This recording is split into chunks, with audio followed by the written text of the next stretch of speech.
tinatotoo po na mayroong order ng Sandigan Bayan at tinanggap yung order po ng DFA at sila po ngayon ay obligadong magpatupad nito. So bigyan natin yan ng presumption of regularity. So Mr. President, good morning po sa inyo. Kung nanonood kayo ngayon sa amin ni Chacha, si Chacha po may sabi nun, hindi ho ako. Pero kayo kahapon, baka napakinggan niyo po yung sinasabi nga ng mga issue nung una ng mga blackmail. Anyway, sige. So, magandang balita daw po dahil nakansela na. So what's next? Yun na nga. Ano ba susunod? Ngayon si Sara Diskaya nasa NBI na.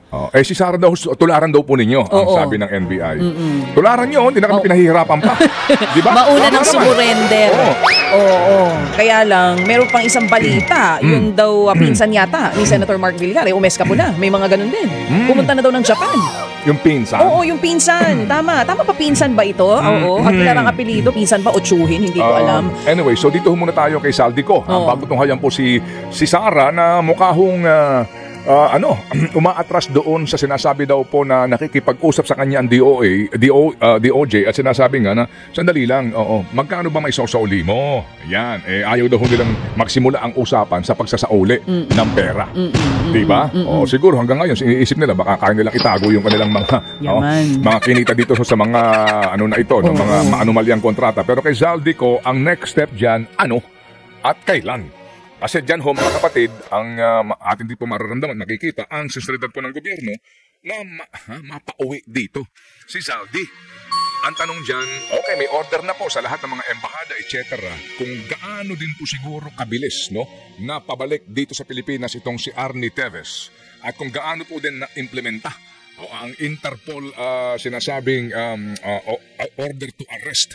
Ito pong si dating Pangulong Rodrigo Duterte. Tingnan natin kung gaano rin po kabilis ang magiging pagkilos po ng pamahalaan para yung Interpol mapakiusapan din, ma-red notice na siya, na siya mapabalik na ho sa Pilipinas.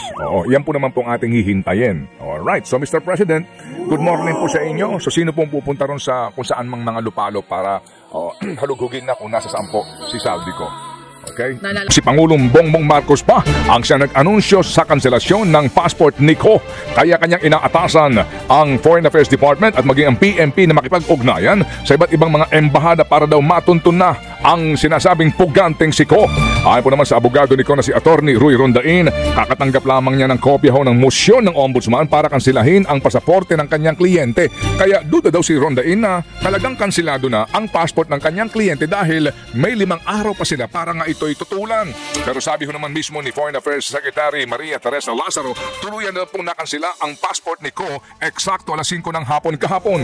Wanted nga si Ko ngayon matapos pong maakusahan ng katiwalian at malversation kaugnay pa rin po ng anomalyang flood control project sa Oriental Mindoro. Samantala, sigurado na raw na sa kulungan magpapasko ang kontratista. Mismo ang Pangulong Bongbong Marcos Jr. din ang nagkumpirma na kusang loob na sumuko si Diskaya sa NBI kahit wala pa itong arrest warrant.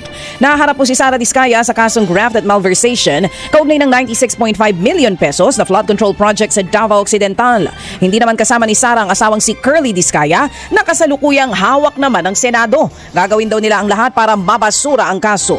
Ayon naman kay Secretary Dizon, umpisa pa lamang ito at marami pang kakasuhan at makukulong.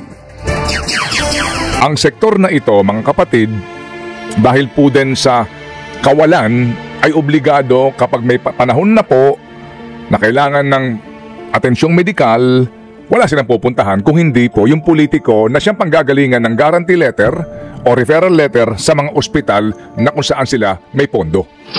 Basically po, ito ho yung pinanggagalingan din po natin dito nga, sa bandang dulo, sa bandang huli, itong mga pamilyang ito ho ang hostage nila.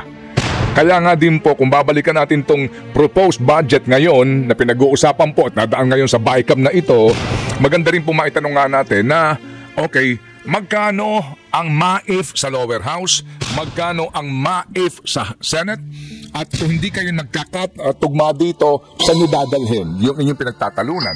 Kasi po, ang binabanggit nga ng ating pong mga health professionals na kung maaari para matugunan itong study rin na ito, bagamat hindi nilang sinasabi yun, sa akin lang po ito, ako sa akin lang, para matugunan itong study na ito, pinaka-importante nga, kasi sino bang Pilipino ngayon ang kukuha ng HMO?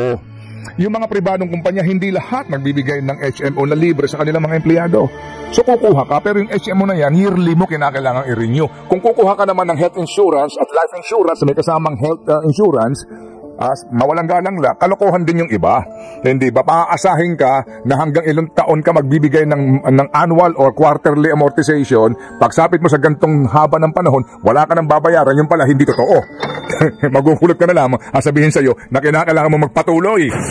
Hindi ba? Ako mismo, sa akin mismo, naranasan ko yan. Tagal ko na nabayaran, all over sa akin, may naniningil sa akin at sasabihin na para magpatuloy ito, kailangan ko pa rin magbayad. Akala ko pa yung ahente niya nagsabi sa akin 20 years ago na tapos na yan. Anyway, so ibang usapan yon. Kasi nga ngayon, kung pupuntahan natin tong budget sa PhilHealth, yung ang pinaka-importante po dito mapag-usapan nga na bakit ba hirap na hirap ang Kongreso at mismo ang Malacanang, ang ating ang mismong buong gobyerno, bakit ba hirap na hirap kayo na magbigay na mas malaking pera sa PhilHealth? Para po matugunan na itong sinasabi po na pangangailangan ng mga Pilipino sa gastusin sa ospital. Kasi po kalokohan yung mas pinalawak ang serbisyo, mas pinadaming hello. Yung zero balance billing. Opo, diba? sorry po, pero pinaglululoko po tayo eh. Totoo po naman yon yung zero balance billing sa mga particular na segment ng ating sosyedad at particular na sakit. Pero mismo po yung bulto na pinanggagalingan ng pera ng mga direct contributors, hindi na ibibigay yung dapat na inaasahan nating health insurance. Kasi nga, dapat talaga ito subsidized ng gobyerno. After all, may mga batas na ipinasa specifically for this na pagkukunan po ng pera. Pero yung nga, ginamit nila sa ibang mga wala namang kaugnayan sa kalusugan na ngayon po ang katwiran po nila nakaka-insulto pa na common sense, di ba? Hindi ho natin uubusan ng ating pong oras this morning, pero just to remind dito ho mga magbabaycam na ito, unfortunately, doon sa mga miyembro po ng Baycam, ewan ko lang po kung meron pong magtatanong ho dito at ipaglalaban tayo, kasi baka ho na naman dito mga personal na mga interest ang umiral, kasi po ang actual po na sinasabi po na na deficit ng PhilHealth para po sa PhilHealth funding for 2023, 86.1 billion. For 2024, 119.5 billion. And 2025, 151.0 billion. At actually po, for 2026, may binabanggit na po na higit po 100 billion.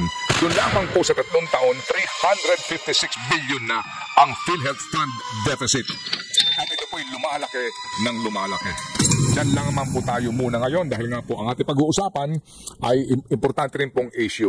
So sa din po, ngayon ito ho, Baycam na naman sila, pero wala ho sigurong tatayo dito para sabihin na, oy, yung mga perang sobrang na sinasabi ninyo sa Public Works, ilagay natin sa PhilHealth para masiguro. Hindi. Gusto ko sa MAIF yan para ako pilahan ng mga Pilipino may sakit. Gusto ko yan. Sa AIX yan para yung aking constituents may pipilahan sa akin. Di po ba? Kaya ho ba, tama bang kaisipan? Dito po ngayon sa gusto rin pong isabay daw sa panukala na magkaroon na po ng amyenda sa ating saligang batas. Meron po mga nagpapanukala na magkaroon ng total reset sa ating pong legislatura. Meaning, i-abolish na ang Kongreso at gumawa ng bagong Kongreso, mas kakaunti.